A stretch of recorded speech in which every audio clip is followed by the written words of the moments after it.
Yeah. Yeah. So what's that, Chuck? You really like Britney Spears? Is that what you're saying? No. Actually, before we got on, I was listening to a Vince Neil album. So yeah, I can do that. Neil? He's not the lead singer from Motley Crue. Motley Crue, is he? No. Yeah. Is he? Yeah. Mm-hmm. That's the same one you listen to, Vince Neil? Yeah. Mm-hmm. Yeah.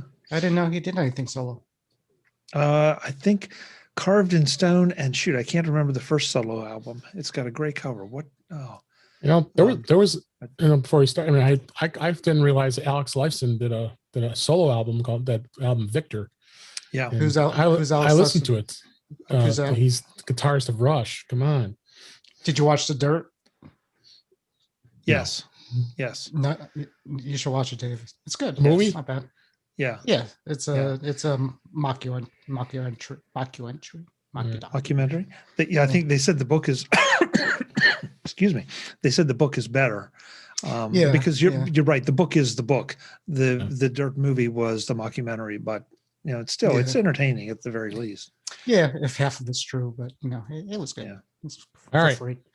All right. You guys ready? This week in rock. Okay. I got audio hijack going here. All right, let's get started. Episode 137. In 3, 2. Welcome to episode 137 of In Touch with iOS, a podcast that talks about iPhone, iPad, Apple Watch, Apple TV, and related technologies. I'm your host, Dave Ginsburg, and my co-host, Warren Sklar, is here. How are you doing, Warren? Another day, another snowstorm here in Pennsylvania. Got another 7 inches and stayed home from work and did nothing. So there you go. And speaking of snow, he's out in the Northeast with you. Welcome back to the show, Mr. Chuck Joyner from Mac Voices. How you doing, Chuck? I'm doing great, David. Fellow Pennsylvanian to Warren, and we only got about 5.5 inches. So we got a better part of the state. But as we speak, it's glazing right now. Everything is getting covered in a sheet of ice. So it's going to get ugly. And we added another 2 inches to our 18 inches. It's been for the last week or 2 weeks. It's just crazy weather. We didn't get as cold as you guys got here. We're still hovering around that. Like if you walk 5 miles one way, you're in the rain line. If you walk 5 miles the other way, into the mix or snow line. So it's been like that. It's been like that all winter, actually. For us. Crazy stuff. So we got some good stuff to talk about this week. Got some news stories, pretty active news this week for Apple, and the beta, of course, has come out, and we always talk about that each week with Warren. And actually got a listener question I'm going to answer today from a listener, and got a couple tips. So I think we got a pretty good show for you today. Let's go ahead and just get started with the news of the day. And keeping my trend here, stick with Mac rumors. They always give us some great news. The iPhone 12 Pro Max named the most popular 5G smartphone in the United States. The iPhone 12 Pro Max was held the title of the most popular 5G smartphone in the 49 of 50 states. I like to know what state the other state is. It doesn't list it here. In January of 2021, according to PC Mag, and citing data from speedtest.net. So they did some research here. You can kind of see how many 5G phones out there. Interestingly enough, number 2 was iPhone 12 Pro, and number 3 was iPhone 12, and number 4 was iPhone 12 Mini. So interesting to see where this goes. Of course, this is not official Apple information. So Chuck, what do you think of this? I mean, okay, so we're all Apple people, right? So I want to say that this shouldn't surprise anybody, but it really shouldn't surprise anybody. And I think it kind of refutes the idea that all the naysayers that talk about the high price and everything. I'd love to tell you that it's the size that did it. I'd love to tell you that it's the best camera of the iPhone 12 line that did it. But at the end of the day, I think it's both of those plus the Apple architecture, the focus on privacy, the breadth and depth of apps available. I mean, it hits on all cylinders, and so it's just not a surprise. If you'd have told me that the regular iPhone Pro 12 had been the most popular, I would have said, okay, it was price sensitive. But I don't think this I think this points to the fact that iPhones are not price sensitive. People want them and they will pay for them. Yep, and all three of us have the 12 Pro Max. Warren, of course, like you and I, we like the large size phones, and we've been with this size phone for quite a while. What do you think of this? Yeah, it's a quality phone. I know that. We've owned pretty much all of them since, whatever, and they don't get worse every year. That's why we keep coming back. Yeah. And Android had 5G phones before Apple did, slightly. But if you remember, it wasn't a thing. It's like, there was like one or two out there, and they weren't, it wasn't 5G wasn't pushed as much until iPhone came out with the 5G, and then it was all over the place. Android, I'm sure, has a lot of good selling phones, but they don't have one model. They have different models, different companies are making them. So, it's hard to compete with one, it's hard to compete with a product from Apple, one particular product from Apple, when you have so many others in the water. But, it's a great phone. I'm excited to see what the 13 does. What else can they do? I mean, so the rumors coming out with the 120 hertz refresh rate, the promotion, things like that. So maybe that will come out, but we'll see. Yeah, we'll definitely see. Next story, Apple pays $163.34 million in licensing fees to songwriters and publishers. The Mechanical Licensing Collective that announced via Variety magazine that Apple and other digital service providers have paid a total of over $424 million in historical unmatched royalty fees. Of that, Apple did 163, which was the highest paid out. Spotify was right behind them, and then Amazon and Google and other streaming services were up, brought up the rear here. These folks are collecting the fund as a nonprofit organization that was created in 2019.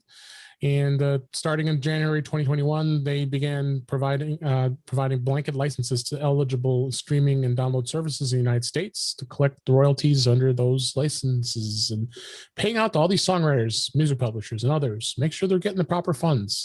Warren, what'd you think of this?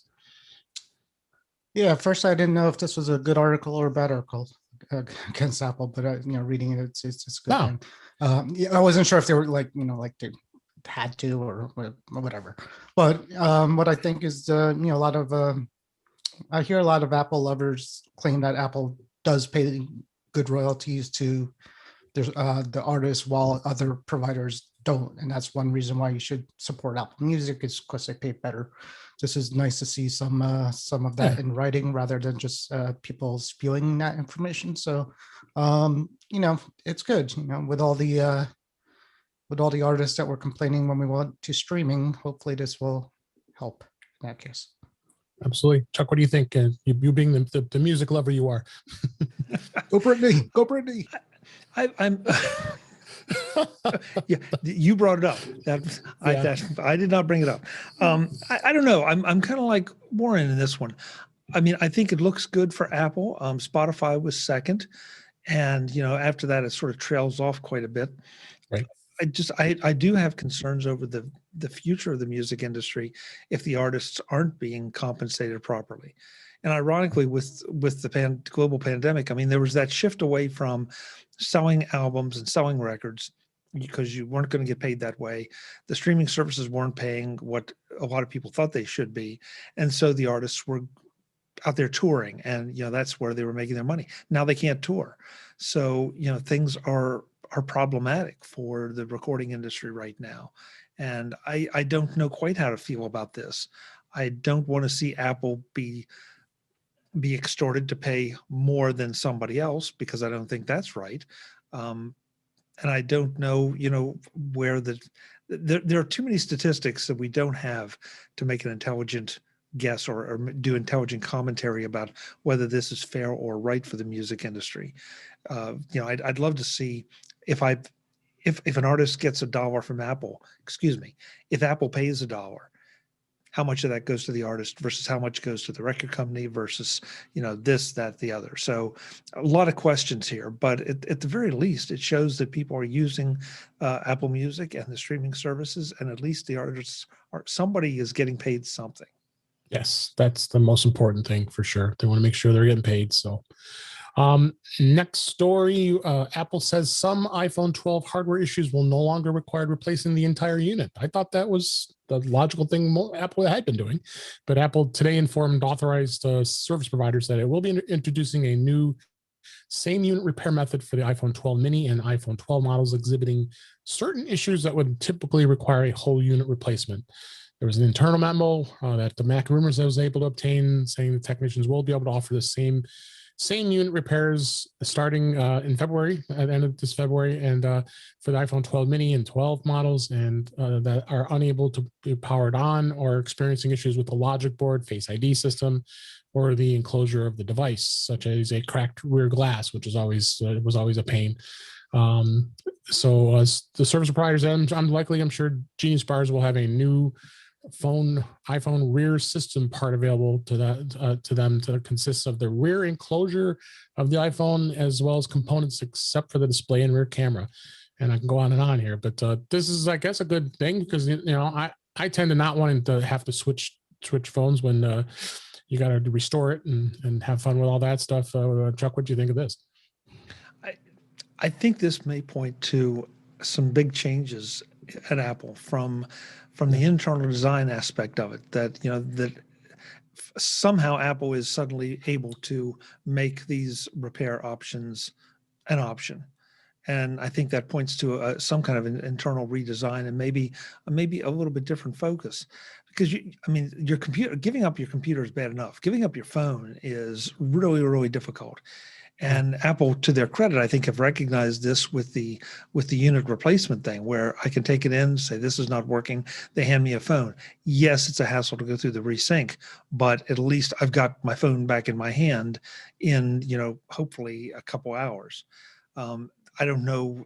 Again, there are a lot of details we need here about exactly what kind of time frame these replacements and these repairs will take. But yeah, I saw this as a very positive thing. Yeah, me too. What do you think, Warren? Well, with Chuck saying that, it's to be seen how fast it's going to happen, because I'm actually a little bummed because probably I was thinking about maybe 2 or 3 times I went into an Apple store with when it's under Apple Care with an issue and walked out with a brand new shiny phone, which made me really happy, actually, because it's newer. Any issues with it, blemishes or gone, whatever, I take pretty good care of it. But still, in fact, once they gave me a brand new phone coming out, I walked out and Face ID didn't work at all. It was a brand new replacement. Walked right back and they handed me another one right away. So if you could walk in and these authorized repair people don't say come back in a week because we'll fix the phone, then it's a bad thing. If they say we can fix it right away, then we'll see how it goes.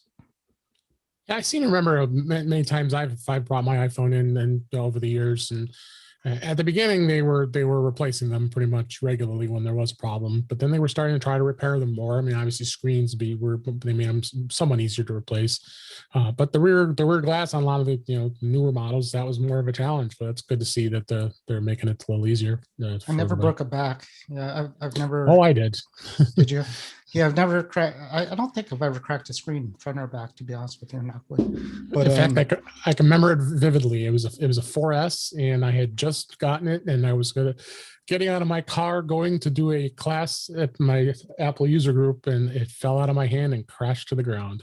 Right. And I needed the phone for a demo. So I was like, good. And I remember my wife was nice enough to run over to the Apple store, and they said no problem, because I had just bought it. So then they brought it back, and I had it all ready to go. So I have many of those. I'm sure many of us have those types of stories with Apple and being able to get. So Apple Care was born for you that day.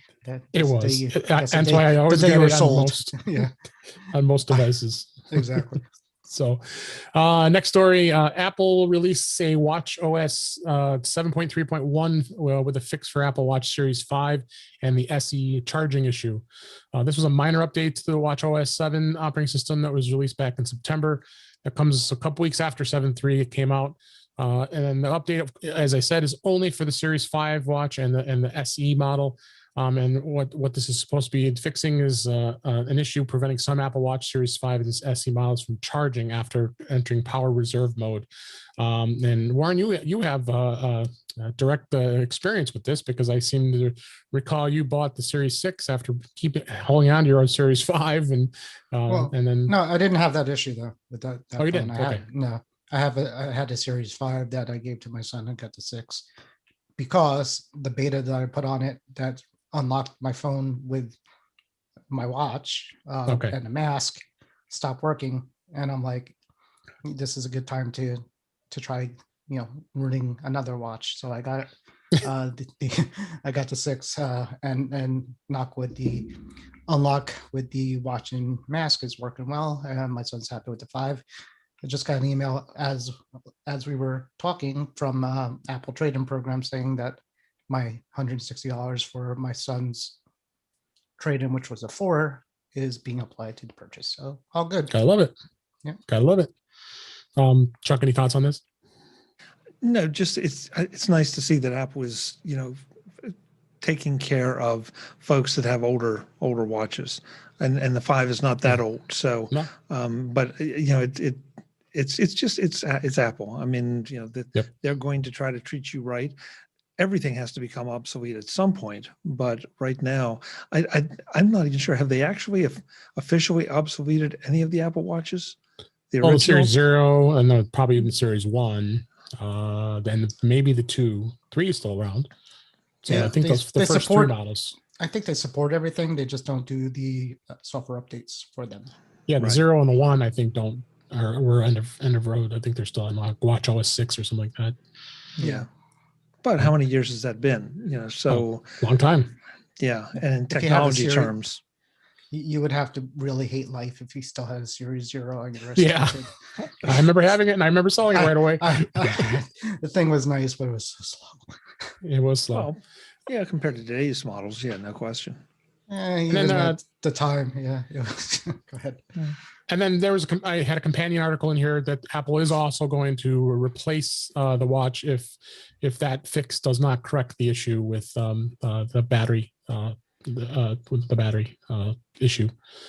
So they will go ahead and do free repairs. So if you don't have, well, of course, the SE, I would hope most people have warranty, but the 5 you may not. They'll cover the repairs. So added bonus there. And then next article, Apple is now offering discounts on the fitness subscription apps for Apple Card users. Apple today is offering a special app discount and perks to the Apple Card holders, a feature that appears to be new to the service. So there are several fitness-focused apps that are available at discount prices or extended free trials for Apple Card users. They're going to extend 60-day free trial for a couple apps here, a number of different exercise apps, and seems like I think just more so what caught my eye with this article is just more so you're starting to see more and more things with the Apple Card giving you discounts and such, and installment payments. They have just obviously it's just have great installment payment plans, especially for the Apple Watch. I'm paying something like $20 a month for my Apple Watch the Series 6, and don't even feel it or think about it, and it's interest free for 24 months. So, and you can pay it off whenever you want. So, Chuck, I mean, you have the Apple Card. Have you been utilizing a lot of what it offers? Some. I mean, not all of it applies to me or applies to anything I'm interested in. But I think this makes perfect sense in so many ways. It's a benefit for Apple Card holders, and so it makes it exclusive, sort of. I mean, I don't think there are huge barriers to entry to getting an Apple Card, except that you like any card, you got to apply for it.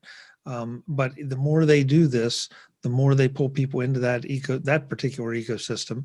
It rewards people within their ecosystem already, because obviously the apps are going to run on Apple devices, and you have to have the Apple Card to do it. So it's sort of a double benefit, and it's just more people being pulled into the Apple world. And I think we all think that's a good thing, and I think anybody that is a thinking person should realize that's a good thing.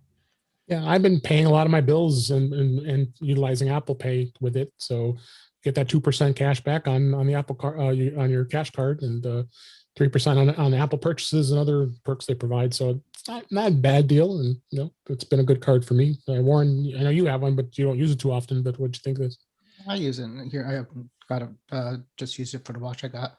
No, all this makes me feel pretty guilty and bad about myself. Apple's really, it's right. I mean, seriously, the Apple's doing everything that, between the watch I got, I probably got some free, I qualify for a free Fitness Plus, even though I got the bundle and I probably bought something anyways. And I have I have Fitness Plus for sure. And I have the Apple card now. I could get these apps for it. So I could get the apps for free, and I'm not taking advantage of any of it. And I really should be. So Tim Cook is, standing behind me with his arms crossed, with the look on his face, saying, get on this and do something, walk with Dolly Parton. I mean, how could I turn that off? He's trying. Apple's trying to get me to do something, and it's not working. So I'll get on that. Yeah. And then next story I had here, Apple launches a For All Mankind companion podcast. Apple today announced an upcoming launch of For All Mankind, the official podcast, the podcast that discusses the popular Apple TV Plus series. As the second season will resume, it's going to resume tomorrow as we record this. It'll be hosted by Chris Marshall, who plays Commander Daniel Poole, and the podcast will feature space experts, former astronauts, and For All Mankind cast creators. So the reason I brought this up is more so is, of course, Apple TV Plus content has become more and more popular. They had a great movie we talked about a couple weeks ago, Palmer, with Justin Timberlake. I thought was a really great movie, and a lot of other great content. But interesting to see that Apple is now looking into dabbling into original podcast content. I know there had been rumors about this, so this kind of really starts off. Are they going to really get into the podcasting content as well as what everything else they're in? Chuck, what do you think of that? It's cross promotion for the show. Yeah. That too. The big question for me with this is, and I've a personal bias here. I've kind of burned out on podcasts about shows that are currently running. Because it seems like, okay, the majority of those shows is, this is what happened and this is what we think is going to happen next, and we bring in the star of the show, and what's going to happen next, and the star of the show says, well, I can't tell you, and it's the same formula over and over.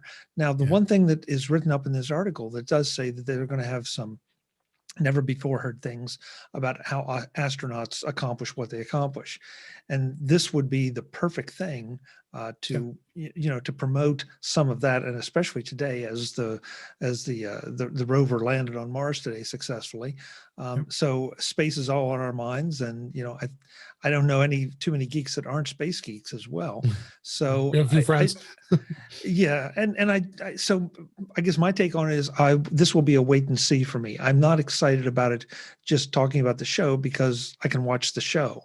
But what they deliver along with it is where it might hook me, and maybe it'll hook some others. Yeah, and that's why I thought this is kind of an entry point for Apple to start thinking of original content for podcasters and podcasting. So, they land some big things. Obviously, a big disruption with Rush Limbaugh passing away in the conservative radio market. So there's obviously going to be getting some more general interest of that in radio in itself, but that podcasting has really been kind of an added part of that whole world. So it'd be interesting to see where it goes when it comes to podcasting and Apple. Warren, what do you think? My wife and I really like the first season of the show. We're excited for the next to start. Podcast about it doesn't sound like something I'd be interested in. I'm kind of like Chuck. Some of the podcasts are better of some older things. There's one that I'm listening to called Zach to the Future, which is it's about the guy from Saved by the Bell does a show with somebody else, and they talk to other child actors, and it's really kind of cool. And then you're going to listen to this podcast because of the space and the not because of the show, because you're interested in space is basically why you're going to listen to this podcast. I think the show itself, we were talking about it before. It's good, but it is boring at parts. I mean, certainly in the middle. In the I found the beginning series good, and the end of the series pretty good. Right in the middle, kind of like, okay, it's kind of the same thing over and over again. But I imagine the podcast is going to be a little bit more about astral space. Yeah, I hope. Go ahead. Yeah, I hope so. I mean, I know exactly what you mean, Warren. I thoroughly enjoyed the first season. There was a little too much social messaging in it for me. It's like, could we please get on with the point of the show? And somebody's going to send me nasty emails for that. No, but you're right. I totally saw. I mean, I felt the same way. It's like, Tim Cook you could see Apple was pushing the PC all over the place, and it's fine, and that's what they do. But it was a lot. And I might challenge you on that. I don't know if it was Tim Cook and Apple. I think that they just, as they were trying to rewrite because folks, if you don't know, this is an alt history kind of show, and so I felt like they were trying to rewrite the history of the early space program based on the values of today. And okay, so yeah, that was entirely possible, and it's an alt history thing, so doesn't mean it has to be deadly accurate or even in sync with what's happening now. But it seemed to slow the story down to specifically push some of those points. And it's like, yeah, okay, that's not what we're here for. So, hopefully season 2 will have a little bit better pacing. Yeah. Then next story I had is Apple Music Replay 2021 playlist is now available. Apple Music subscribers can now listen to their Replay 2021 playlist as of this week. The playlist ranks all the music you had been listening to on Apple Music from 1 to 100, with your most streamed songs ranked at the top of the list. And then they have replay lists, of course, from past years as well. Only thing I was kind of disappointed about was the fact that, I share my Apple Music account with family, so they're going to be playing the music. So then I'm also going to see the music they listen to. So I tend to saw a lot of Christmas music that was in the charts on my playlist, which is kind of like, okay, I mean, this Christmas, I'm listening to Christmas music 1 month out of the year, and you're putting that as my replay of the whole year. So I don't know if Chuck, if you've looked at these playlists and for you in Apple Music, what do you think? No, I have to say I have to step out on this one because I tend to create my own playlists or decide what I want to listen to. I seldom use any of the curated playlists, so this is just not for me. Yeah, and I'm actually impressed of the curators that they have with Apple that are doing a lot of this work. So I mean, I tend to look at some of the other playlists that are for the different genres and such. But no, yeah, I have my own playlist too. I agree with you. I build those as well. So Warren, did you look at this playlist at all? No, this year and last year is pretty much the years of the podcast for me. I have been neglecting my Apple Music subscription as well, almost as much as my fitness subscription. So it probably doesn't even have anything there. I don't think I've listened to much this year or last year. And then another story here, CBS All Access ad awareness campaign is reminding Apple TV owners about the rebranding to Paramount Plus coming up. This will be on March 4th. They have start reminding subscribers All Access streaming service on Apple TV that's rebranding, which is CBS All Access, which is actually available as an individual Apple TV channel subscription. It appears to have rolled out of its ad awareness campaign on the streaming service in the last day or two. And I think what's going to end up happening, I think you're going to have it's not going to bundle with Apple TV's app because a lot of streaming services were doing that. So the reason I brought that up is I'm wondering to see if a lot of these content providers are going to kind of step away from being bundled into the Apple TV app. Of course, with the 4th gen and the 4K model of the Apple TV, you'll be able to stream this. You'll be able to download the app. 3rd generation Apple TV users probably going to need to hold off because upgrading, as well as they'll probably have to AirPlay it because a lot of apps aren't going to be available anymore. Warren, would you think about this? And the reason I brought this up is just more of the content in Apple TV. Not much. I mean, it's not going to be something I'm going to subscribe to, I don't think, until I find something to do that will lead me to it. But not much to think about it. Ad awareness is good. Go for it. Yeah.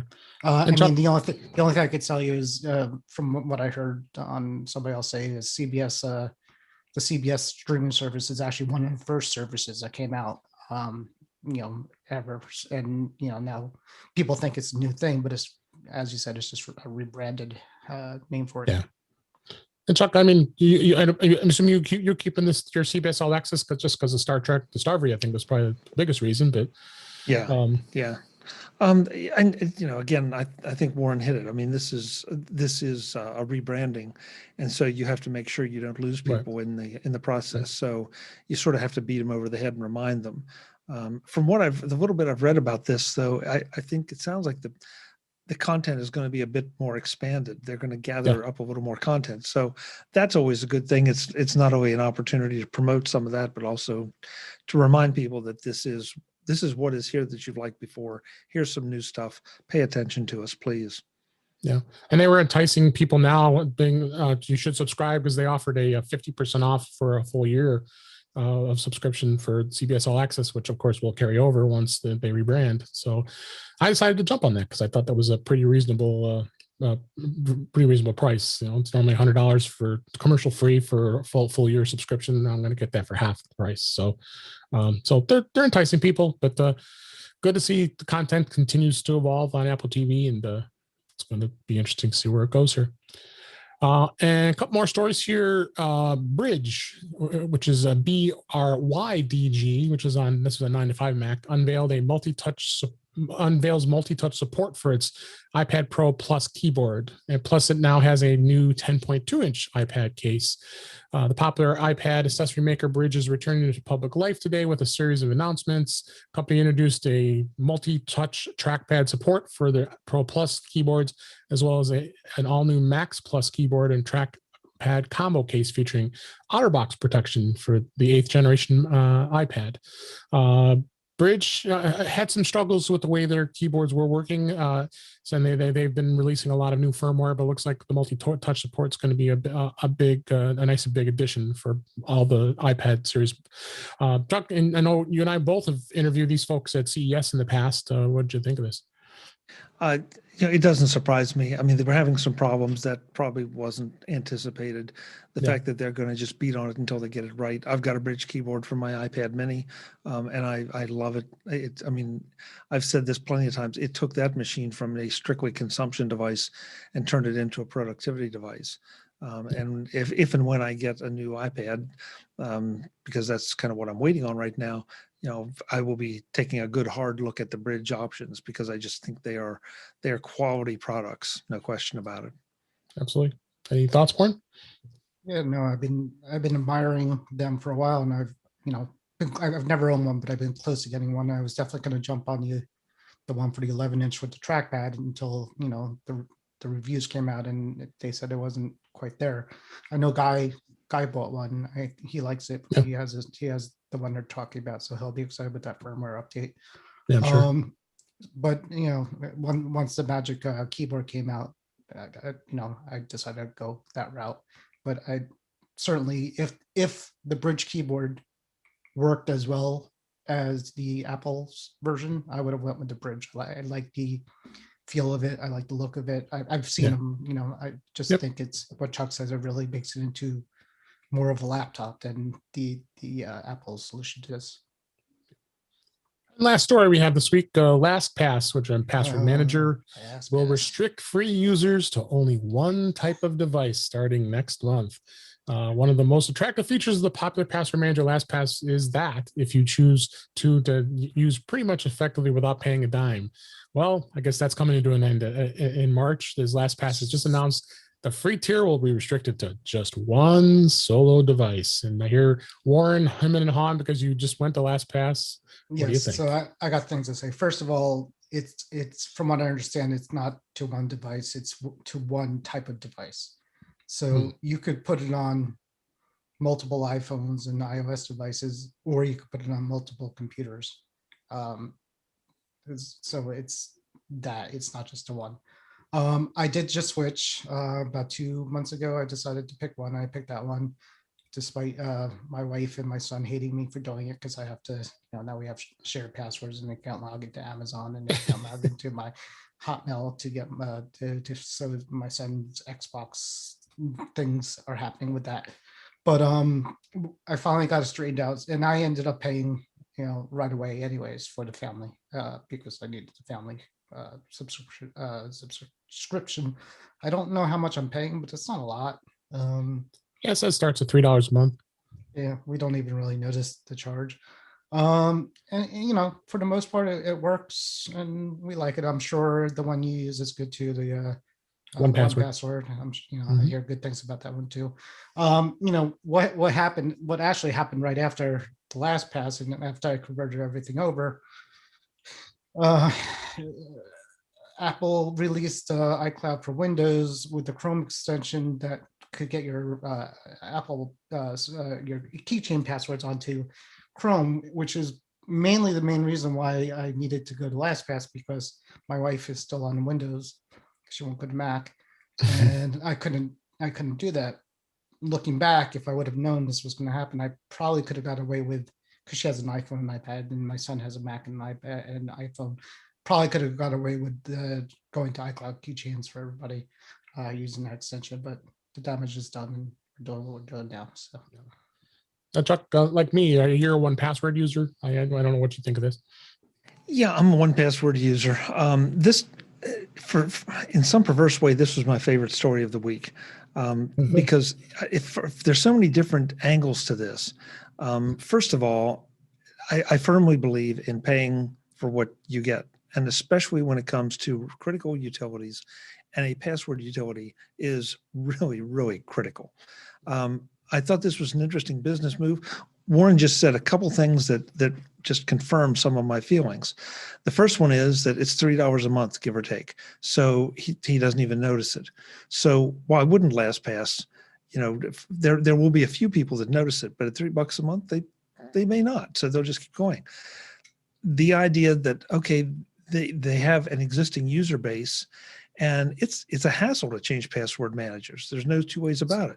So I can go to another option where I'm probably going to have to pay, and we can debate later whether it's a better option or not as good an option, but I'm going to have to pay to go to that other option. And, by the way, it's going to be quite a bit of pain. So why wouldn't LastPass do this? And I don't think that it's a money grab or anything. I think it's a very reasonable business approach to it. But I think it also, gives you an idea that if you are using free things, you are creating your own resistance to move. And there's resistance to move anyway. But just the idea that now Warren has the keyboard commands built into his hands right now.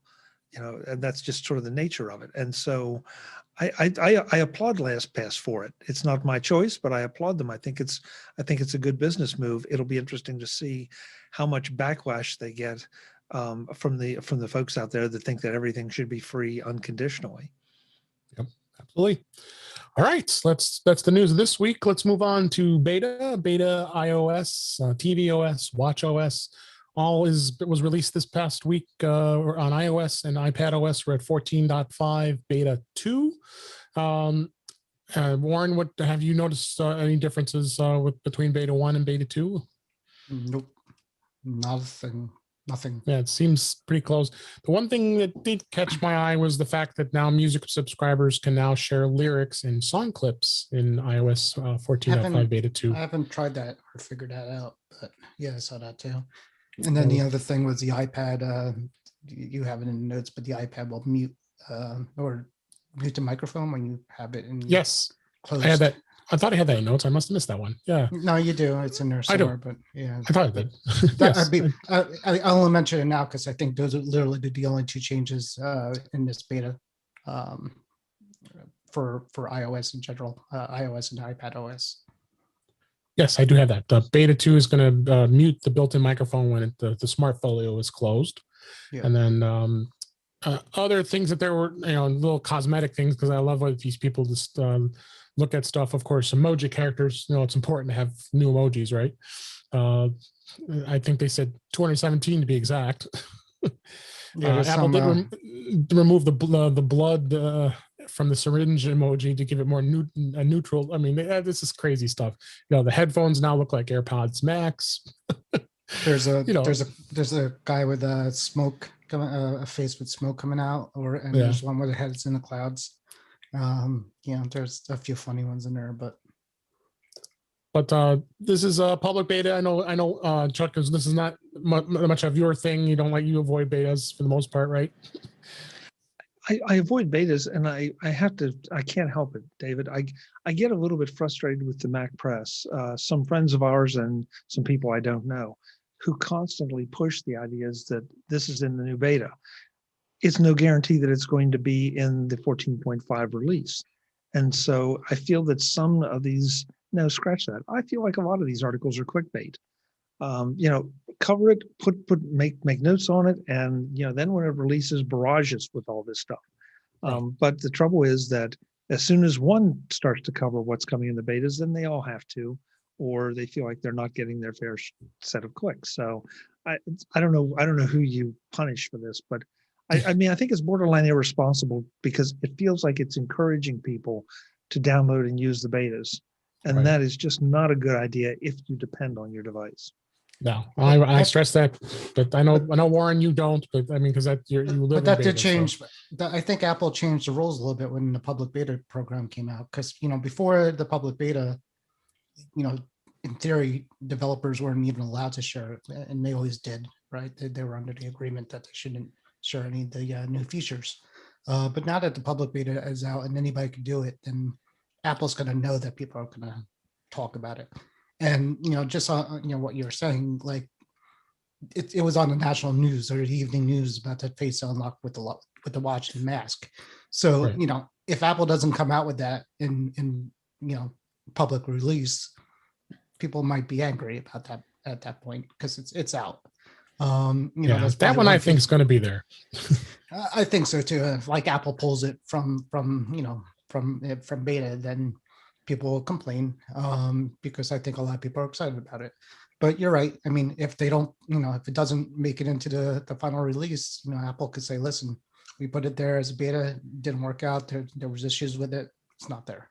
So yeah, it's not not the same category as rumors, but it's that whole setting of potentially unrealistic expectations that just makes me crazy, because I don't think it's fair to Apple. And Warren, you bring up a fair point, that Apple did sort of change some of the rules about the public betas, but so much of the public, and not even talking the non-techie public, but so much of the public doesn't understand what beta means, and the idea that hopefully it's a stable beta and it's good, but it also can crash applications. It can cause data loss.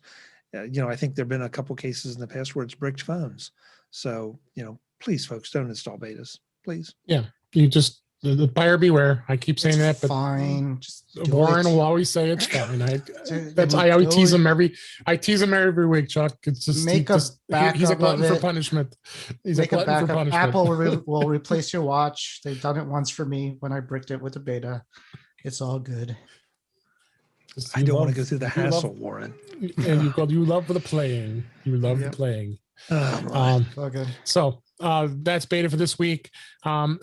Interesting. I found this music player. I wasn't aware of this. It was called Doppler music player. It's they did get an update this week, which I didn't even know it existed, honestly. Notably, it does track and album features and a very popular third-party music app for the iPhone. What it is, it uses an alternative way to experience the music library, sporting an adaptive minimalist interface with an emphasis on artwork and metadata and editing on the iPhone, and support for all the common formats without having to connect to a computer. So I have not tried this yet, but I put this in the show notes, so I wanted people to check this out. Chuck, I don't know if you're like the one who likes to look at other third-party apps that would camp onto Apple Music. I got another app I'm going to talk about here just a little bit here as well. Were you familiar with this? As I wasn't until I put this in here. I've heard the name. What caught my attention is if it's gaining Siri support and CarPlay. And CarPlay, right. Spotlight integration wasn't as important. I put it on my list too of things I want to check out. Yeah. This is one of those times where, okay, it's going to have a new experience and all that stuff. That sounds great, but I want to see if it solves any problems for me, because right now I feel like the Apple Music app, along with the S Lady, does pretty much everything I needed to do or wanted to do at the moment. And if somebody can point out something that it's not doing that would intrigue me, then yeah, I'll go. Otherwise, it'll be something to experiment with. But I'm hard pressed to see myself changing. Yeah, it'd be tough, and also this app is not free. It's $6.99, so you're got a little bit of an expense there, but and it actually has almost 5 stars in the App Store, so it's something worth to check out. But we have a link in the show notes. There was an article in Mac Rumors about it, so I wanted to bring that up, and then. Let's go on and move on to a listener question. A listener sent an email. If you send an email to us at feedback@intouchwithios.com, listener Dan asks, where do you find the IMEI and serial number on your iPhone? Well, the way you do that is you go into General and you go under About, and then the iPhone serial number will be listed there at the top. And then if you scroll down towards the bottom of towards the bottom, you'll see the EID, which is the electronic SIM. And then the IMEI, which is the identifier for the physical SIM. If you scroll down even further, you'll also see under primary, that would be the primary, your primary line that's connected to your iPhone. In my case, it's T-Mobile. It lists all that information all in one place, so you can get a good place to find everything there is to know about your identification for your cellular service. Now, I'm using the eSIM. I know. Are you guys using eSIM, or are you still on your physical SIMs? Because I haven't switched over. Right now, I'm on physical, but I want to go to eSIM. Yeah.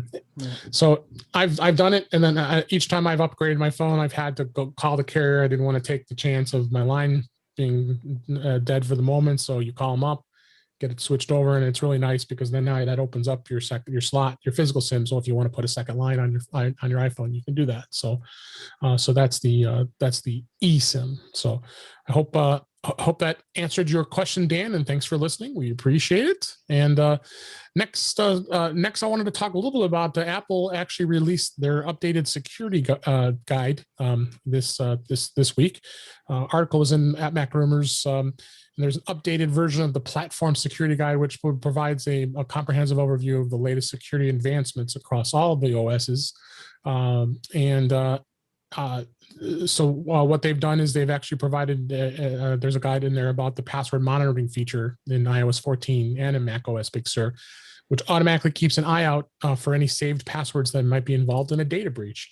Now, of course, we just talked about password managers. 1Password does a wonderful job doing that, because you go into 1Password and the Watchtower will tell you, okay, your password is in a data breach, or you've been using it too many times. There's too many repeated passwords, so that does it too. But it's great to see Apple's looking out for everybody when it comes to the security in this as well. So they've added some new sections in here related to a lot of the Mac stuff in there, and we'll have a link in the show notes to the security guide. But it's good to know that Apple is watching our back and keeping things really secure. Chuck, what do you think? I mean, I think security has been a paramount thing with Apple and with all their devices. Yeah, I mean, and it's been interesting to watch the focus on privacy, security, safety. That too. Those things are all sort of all under the same umbrella, I think. And Apple seems to, be making a lot of hay with this, but also rightfully so. If those kind of things are important to you, if you really don't care, then that's fine. You can ignore it, and it doesn't cost you anything to ignore it. But if you care about it, it may be something that you are willing to pay for to get into the Apple ecosystem. So I feel like it's a win for us, win for Apple, win for everybody across the board. Yeah. And Warren, like me, you and I both work in IT support, so we keep on top of security issues as well. And I think this is definitely something good in the world of Apple. I'll be sure to read all those guides tonight.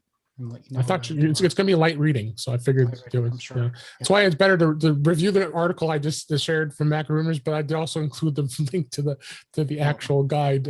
Actually, this time it's a web guide, because usually it's a PDF, and you really have to start eyes glazing over reading through some of this stuff. Apple had to pay that guy sitting in the corner for doing something. I mean, there's one guy in the security team that's like, hey, you never do anything. You're writing PDFs today.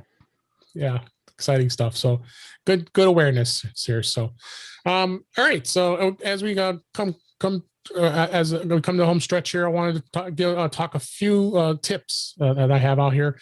One of the tips, and I completely forgot about this, is the fact that mirrored selfies. You actually could you could set your front-facing camera by default.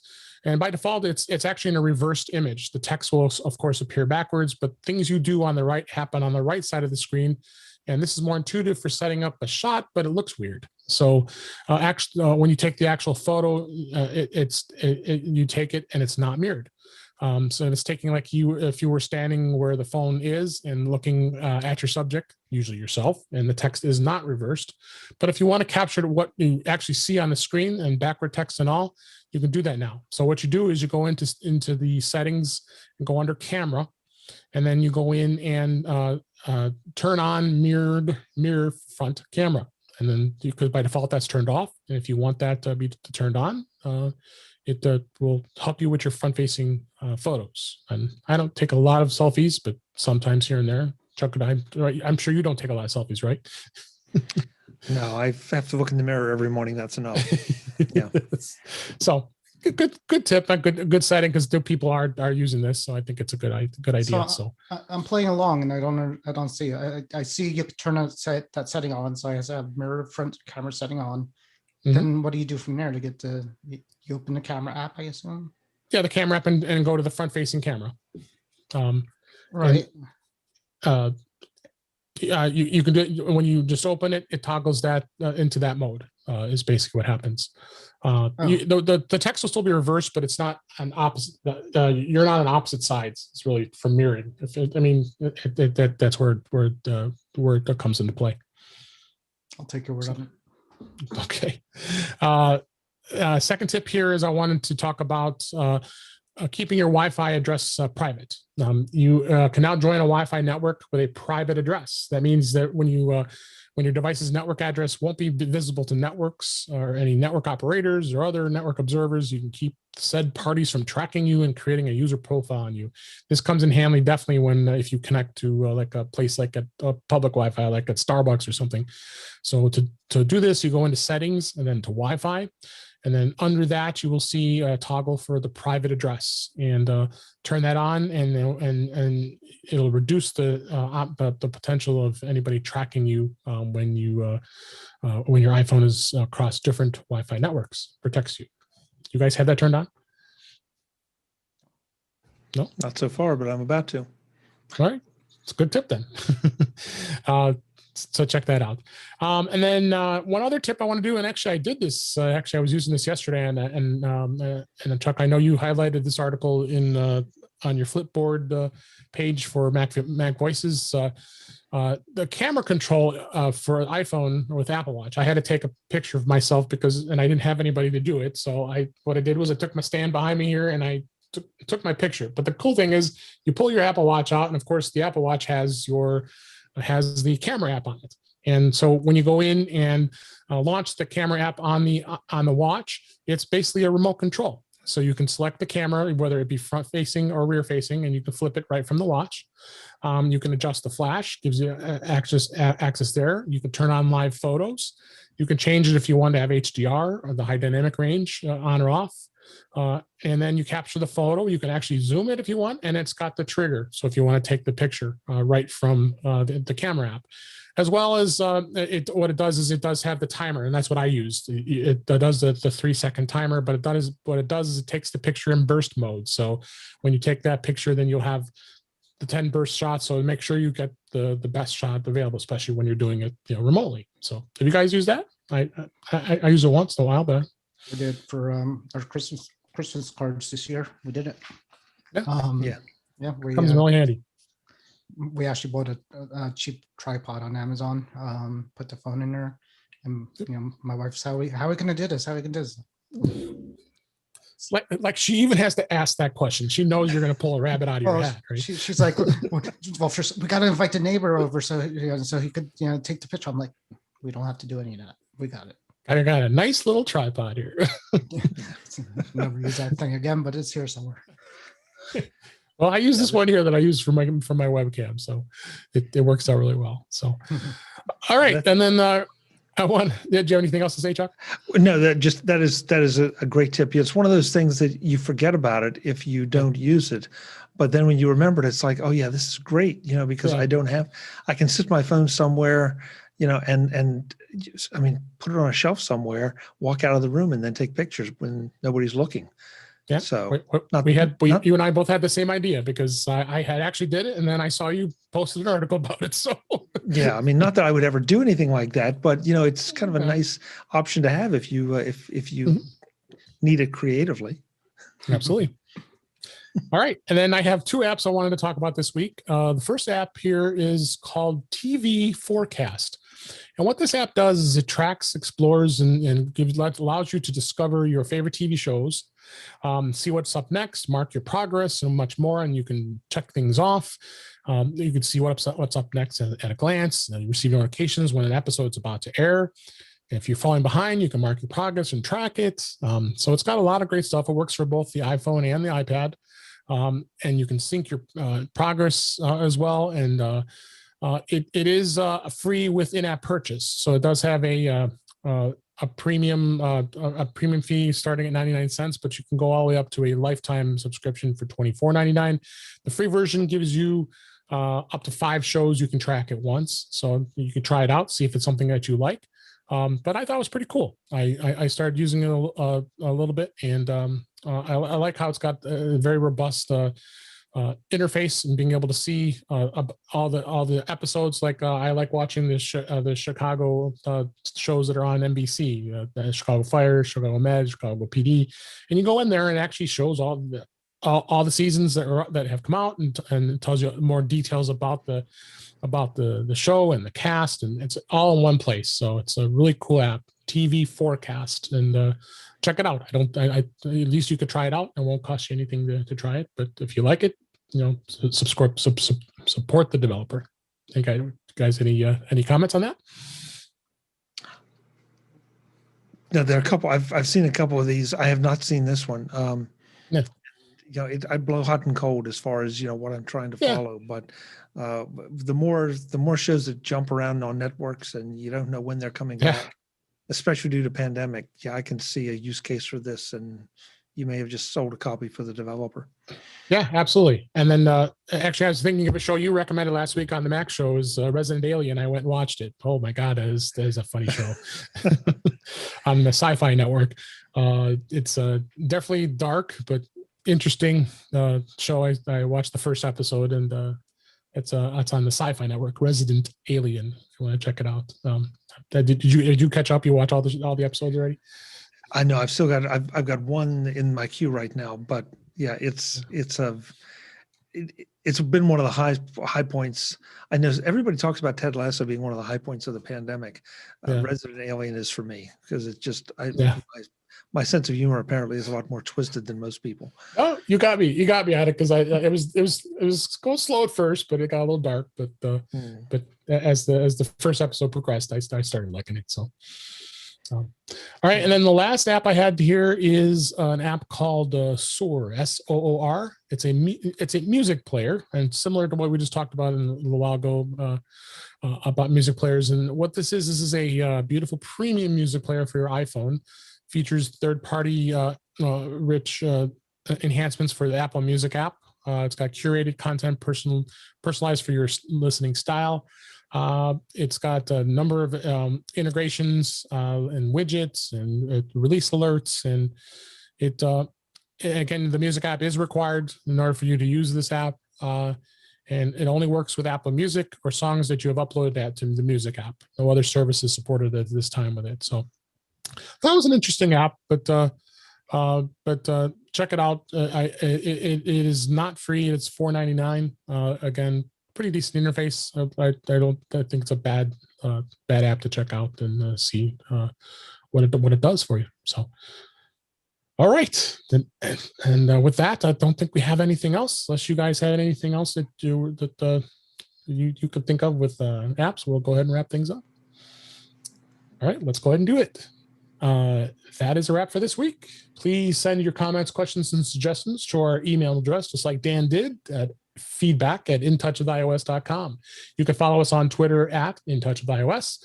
You can subscribe in your favorite podcatcher, including Apple Podcasts and many others. But better yet, go to our website at intouchwithios.com, where you can find all the links to all the ways to listen to us there. I am Dave Ginsburg, and you can find me on Twitter at DaveG65. And Chuck, thanks so much for coming back onto the show. We really enjoy having you on. And where can everybody find you? It's always a pleasure, David. Thank you for having me. You can find me at macvoices.com. That's where I do everything. We have Mac Voices Live on YouTube and Facebook on Tuesday nights at 8 p.m. David shows up pretty regularly. Warren does when he has nothing else to do. Private joke, folks. You got to understand. And you can find me. Yeah, and you can find me on the socials as at Chuck Joyner. Thanks again, David. Yeah, thanks, Chuck. And yes, I would definitely highly recommend come watch us on Mac Voices Live every Tuesday night. It's a lot of fun. It's a blast, and so you're getting a really good following up on the YouTube channel, which is great. Great to see. So, and when Warren decides to come on, and when he's not busy, we would love to have him there. But what's been going on at Mac to the Future? Anything exciting, and what's been going on with you? I think I scared everybody away last time I was on there. No, same stuff. I usually use this time to thank the guests for coming. So thanks, Chuck. It's always fun, and I always learn something. So it's good to see you. It's good to see you again. Yes, good to see you. Thanks everybody for listening. We really appreciate it. I hope you enjoyed the show, and we'll talk again soon. All right. Nicely done, David, within a minute. Good job. And I said 1 hour. 9 o'clock. Good job. I think we started on time too, for the most part. Yeah, pretty